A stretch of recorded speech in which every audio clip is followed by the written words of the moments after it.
Terima kasih pemirsa masih bersama kami dalam Damai Indonesiaku spesial 1 Muharram 1448 Hijriah. Masya Allah masih disiarkan langsung dari Masjid Akbar Kemayoran, Jakarta Pusat. Ini banyak sekali jamaah, saya yakin banyak juga pertanyaan yang sudah disiapkan berkaitan dengan tema kita, makna daripada bulan Muharram. Nah, kami persilakan terlebih dahulu ada Bapak Ahmad Zaki. Boleh berdiri Pak Ahmad Zaki? Nanti akan dijawab terlebih dahulu oleh guru kita Ustadz Taufikur Rahman atau Abi Pantun. Silakan. Oke, terima kasih. Assalamualaikum warahmatullahi wabarakatuh. Waalaikumsalam warahmatullahi Robi Srohli Sodri wa Yasiril Amri wa hlul 'uqdatam min lisani yafqahu qouli. Allahumma sholli ala sayyidina Muhammad. Ustadz Abi Pantun. Ya, nama saya Ahmad Zaki Arif Bestari. Saya dari Panglima Polim Jakarta Selatan. Jadi pertanyaannya terkait dengan tahun baru Hijriah bulan Muharram. Biasanya dengan adanya tahun baru Hijriah bulan Muharram itu pertanda juga datangnya musim baru untuk umroh. Nah, kira-kira menurut Abi ini apa masukannya? Kalau kita umroh di bulan Muharram ini apa nih keutamaan-keutamaan umroh untuk di bulan Muharram? Terima kasih. Ya. Assalamualaikum warahmatullahi wabarakatuh. Waalaikumsalam warahmatullahi wabarakatuh. Boleh duduk kembali Pak Ahmad Zaki. Masya Allah pertanyaan sangat menarik sekali. Bagaimana? Adakah keutamaan ketika umroh di bulan Muharram ini Abi? Silakan Abi. Syekh Muhammad izin ya. Baik pemirsa Damai Indonesiaku, bagus sekali pertanyaannya. Dalam Quran ada surah namanya surah Al-Fajr yang dimana diawali dengan huruf-huruf sumpah. Saya pinjam 2 ayat. Bismillahirrahmanirrahim wal fajri walayalin ashr. Ayahanda ibunda di sini menjadi spesial karena Allah awali firman-Nya dengan huruf qasam, sumpah. Sumpah dalam Quran bukan buat main-mainan.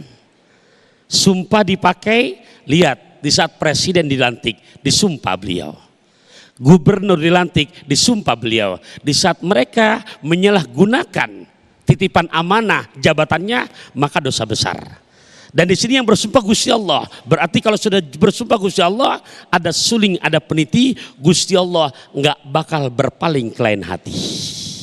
Apa isi sumpahnya? Demi waktu fajar dan demi 10 malam. Syekh Jalaluddin Asyuti dalam kitab tafsir yang bernama Abdurul Mansur fi Tafsir bil Ma'sur, Ustaz Sofyan, yang dimaksud 10 malam dalam setahun cuma ada 30 malam. 10 malam pertama yaitu 10 malam pertama di bulan Muharram. 10 malam kedua 10 malam pertama di bulan Dzulhijjah. 10 malam ketiga, 10 akhir di bulan suci Ramadan. Nah, dari sini jelas di saat kita ada kesempatan, rezeki dan waktu bisa menjadi duyufur rahmannya Allah. Lihat, di luar Muharram aja jaminannya udah sangat global, apalagi di Muharram. Saya bacakan hadis sahihnya, Al-Hujjaj wal ummar wafdullah. Adapun para jamaah haji, adapun para jamaah umroh, apalagi dikerjakan yang dimana bulan Allah, tadi bahasa Syekh Muhammad, Syahrullahil Muharram, maka 3 keistimewaan katakan Nabi, yu'atihim mas'alu wa yastajibu lahum mada'au wa yukhlifu alaihim ma'anfaku ad-dirhama alfa alfin. 1, apa yang mereka minta pasti Allah kasih. Kedua, apa-apa yang mereka berdoa, apalagi di tempat-tempat makom-makom mustajab, baik Mekah maupun Madinah, Allah pasti kabulkan. Dan yang ketiga, semua materi yang telah dikeluarkan untuk berangkat umroh ke Mekah Madinah, 1 rupiah diganti dengan beribu-ribu rupiah. Ya Rob, bicara padilahnya, ke Pondok Gede naik mobil bis, itu pahala gede habis. Maka lesehan ngajak suami, mudah-mudahan bisa dipahami.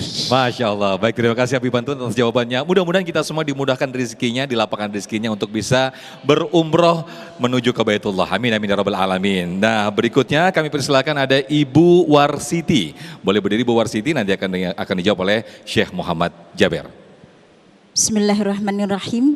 Assalamualaikum warahmatullahi wabarakatuh.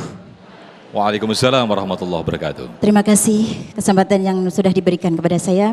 Saya Warsiti dari Majelis Taklim Miftahul Jannah Rumah Susun Dakota. Izin bertanya Ustadz, apa makna hijrah buat kami khususnya seorang ibu sekaligus nenek bagi cucu dan anak-anak kami, hijrah yang sebenarnya mengingat mendidik anak dan cucu itu tidak mudah ya Ustadz. Mohon penjelasan dari Ustadz. Terima kasih. Wassalamualaikum warahmatullahi wabarakatuh. Waalaikumsalam warahmatullahi wabarakatuh. Fadal Syekh. Nabi sallallahu alaihi wasallam berhijrah dari kota Makkah ke kota Madinah. Kenapa beliau berhijrah dan suruh sahabat semua berhijrah dari kota Makkah ke Madinah?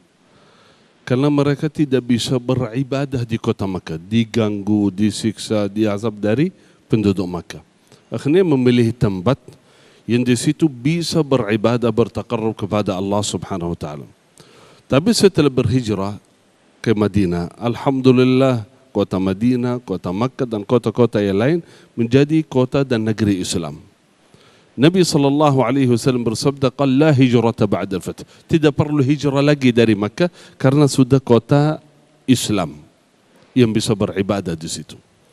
Dalam hadis lain, kalau tidak ada hijrah, tapi tetap orang itu bisa berhijrah. Gimana caranya? Nabi SAW bersabda, "Qal wal muhajiru man hajara ma nahallahu anhu wa rasuluh." Orang berhijrah sebenarnya adalah orang yang tinggalkan dosa dan maksiat. Orang yang tinggalkan perkara yang tidak diridhai oleh Allah Subhanahu wa taala. Karena itu di momen hijrah tahun baru Hijriah kita muhasabah. Gimana kita bisa termasuk orang berhijrah? Kita muhasabah diri dalam kehidupan saya, keluarga saya, khususnya ibu-ibu tadi bertanya bagaimana mengenai ibu-ibu, hubungan ibu bersama suaminya, bersama anak-anak. Apa yang saya lakukan terhadap suami, terhadap anak, terhadap tetangga saya yang tidak diridhai oleh Allah Subhanahu wa taala saya tinggalkan. Bukan cuma melaksanakan ibadah, salat, puasa dan amalan itu saja. Hubungan antara tetangga, suami, manusia, sahabat, kerabat itu sangat penting, khususnya kepada perempuan. Karena itu ada orang datang kepada Rasulullah SAW berkata, seorang perempuan yang puasa, salat, sedekah, tapi selalu mengganggu tetangganya. La tahfadhu lisana, tidak bisa menjaga lidahnya, menyakiti orang lain. Qal hiya finnar, dia api neraka. Na'udzubillahi min dzalik. Karena itu ibadah kita yang menjaga kita, yang menyelamatkan kita bukan hanya salat, puasa, baca Quran dan lain sebagainya. Hubungan kita terhadap orang lain. Karena itu hijrah bagi seorang wanita adalah perbaiki diri di rumah, ya, muhasabah diri apa yang saya lakukan terhadap suami khususnya, kewajiban saya terhadap anak-anak saya, tetangga saya, berbaiki diri menjadi wanita yang salihah yang diridhai oleh Allah Subhanahu wa taala. Amin ya rabbal. Amin, amin ya rabbal alamin. Ini menjadi momentum dan juga kesempatan yang sangat luar biasa sekali untuk mengevaluasi diri dan juga meningkatkan ke yang lebih baik lagi. Dan berikutnya saya akan bacakan sejumlah pertanyaan yang sudah masuk lewat Instagram kami @damaiindonesiaku_TV1 yang akan dijawab terlebih dahulu oleh Ustadz Taufikur Rahman atau Abi Pantun. Assalamualaikum, saya akan membacakan atas nama Neneng Apriliani yang sudah masuk lewat Instagram. Izin bertanya Ustadz, saya seorang ibu 2 orang anak. Saya sedang tidak lagi sholat atau datang bulan di tahun baru Islam ini, tapi tetap saya berzikir dan membaca doa akhir tahun sama awal tahun mendoakan anak-anak saya dan keluarga. Gimana hukumnya Ustadz? Silakan untuk jawabannya. Ya. Hadirin wal hadirat rahimakumullah, khususnya saudara kita yaitu Ibu Neneng. Ibu Neneng. Ya, tadi menyambung dari surah Al-Fajr. Fajar itu kan dalam hukum fikih ada 2 macam. Ada fajar kizib, ada fajar sodik. Kalau Fajar Kidhib ini di Mekah, di Madinah ditandai di azan pertama. Bapak Ibu, semoga yang udah bisa berangkat biar balik lagi. Yang belum biar bisa segera sampai ke Mekah, Madinah. Ya Allah, yang kami ini kencengan kasih duluan ya Allah. Ya, yang malas-malasan sampai bandara aja deh. Nah, itu di luar Muharram udah mustajab. Kenapa? Karena Gusti Allah yang jamin. Aqimis sholata liduluki syamsi ila gosakil laili wa qur'anal fajar inna qur'anal fajri kana masyhuda wa minal laili fatahajjat bihi nafilatan lak asa ayyab'asaka rabbuka maqamam mahmuda. Ternyata ibu sedang menstruasi. Ustadz, otomatis sholat tahajud enggak bisa. Iya. Sholat sunnah wudhu nggak bisa, haram, lagi mens. Tapi saya pengen dapat keutamaan yang tadi dibahas, ada 10 malam istimewa yang dalam setahun cuma 30 malam. Ternyata ibu sudah terjaga dari tidurnya. Ternyata walaupun sedang menstruasi nggak boleh sholat. Bu, ibu qiyamul lail, menghidupkan malam di 10 pertama di bulan Muharram. Ada yang mengajarkan memperbanyak baca ayat kursi. Intinya mau zikir apapun, apakah selawat, istighfar, walaupun menstruasi, yang penting bukan i'tikaf di masjid, di rumah si soleh minum teh hangat. Cakep. Boleh banget. Masya Allah. Baik, terima kasih jawabannya Abi Pantun. Itu tadi yang bisa dijadikan panduan dan juga para jamaah semuanya. Mungkin bagi ibu-ibu yang berhalangan bisa melakukan apa yang disampaikan oleh guru kita Abi Pantun. Nah, berikutnya saya akan bacakan atas nama Irwan Syah Ahmad 897 yang akan dijawab oleh Syekh Muhammad Jaber. Izin bertanya Ustadz dan juga Syekh, bagaimana sih cara kita menjaga diri di bulan Muharram ini agar bisa tetap bertaat pada Allah dan semakin mendekatkan diri kita kepada Allah Subhanahu wa taala? Fadhal Syekh.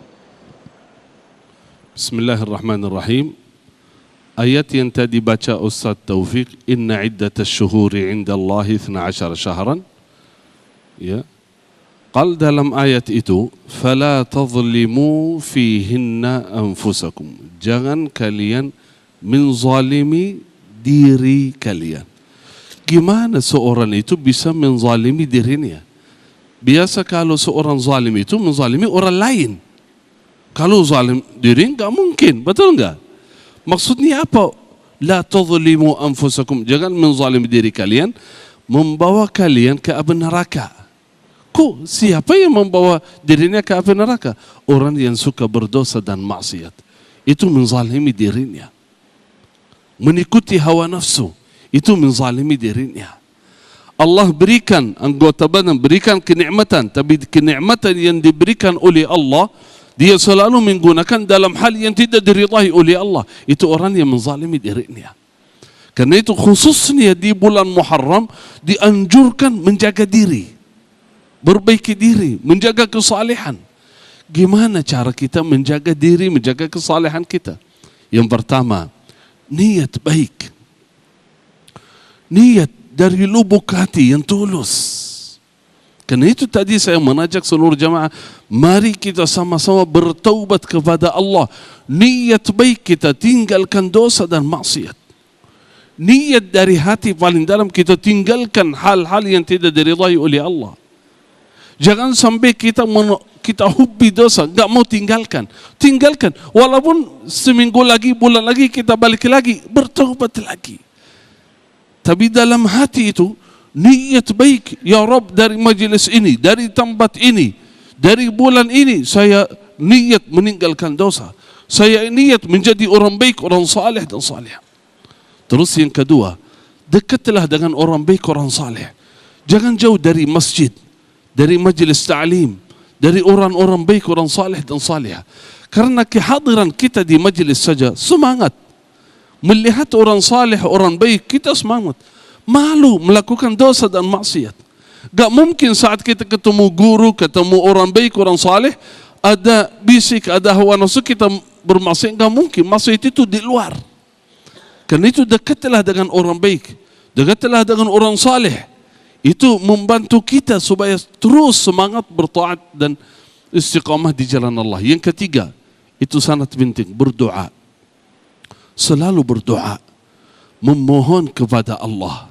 Setiap waktu mustajabud doa, di majlis ilmu, antara azan dan ikamat, saat sujud, di tengah malam, salat qiyamul lail, angkat tangan berdoa, mohon kepada Allah, ya Allah, bantulah kami supaya menjadi lebih baik. Ya Allah, saya ingin menjadi saleh. Ya Allah, saya ingin menjadi salihah. Tapi agak berat bagi saya. Sudah berkali-kali saya hadir di majlis ilmu, tapi saya kurang tahu kenapa begitu. Curhatlah kepada Allah. Sampaikan kepada Allah apa yang kita hadapi. Ya Allah, nafsu saya keras. Saya enggak bisa melawan hawa nafsu. Lingkungan saya enggak membantu saya. Tolong ya Allah, jangan tinggalkan saya sendiri. Ya Allah, bantulah kami. Ya Allah, berikan hidayah kepada kami. Ati nafsi taqwaha, zakkiha anta khairu man zakkaha. Ya Allah, perbaikilah diri. Ya Allah, sucikan nafsu saya. Karena ya Allah, kalau engkau tidak menolong kami, tidak membantu kami, saya tidak bisa menjadi orang baik.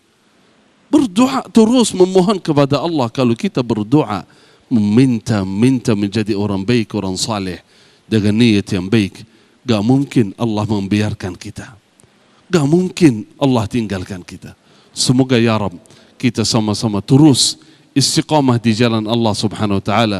Dan semoga ya Rabb, kita menjadi orang baik, salih dan salihah, hamba yang diridai oleh Allah subhanahu wa ta'ala. Amin ya Rabbal Alamin. Amin, amin ya Rabbal Alamin. Terima kasih Syekhuna Syekh Muhammad Jaber. Dan pemirsa, usai segmen tanya jawab ini, nanti guru-guru kita akan kembali memberikan tausiah. Salah satunya nanti di segmen berikut, Syekh Muhammad Jaber akan kembali memberikan tausiah berkaitan dengan peristiwa besar apa saja yang terjadi di bulan Muharram. Harapannya nanti kita akan lebih mendalami hikmah dan juga makna yang luar biasa dari Muharram ini. Tetaplah bersama kami dalam Damai Indonesiaku spesial 1 Muharram 1448 Hijriah.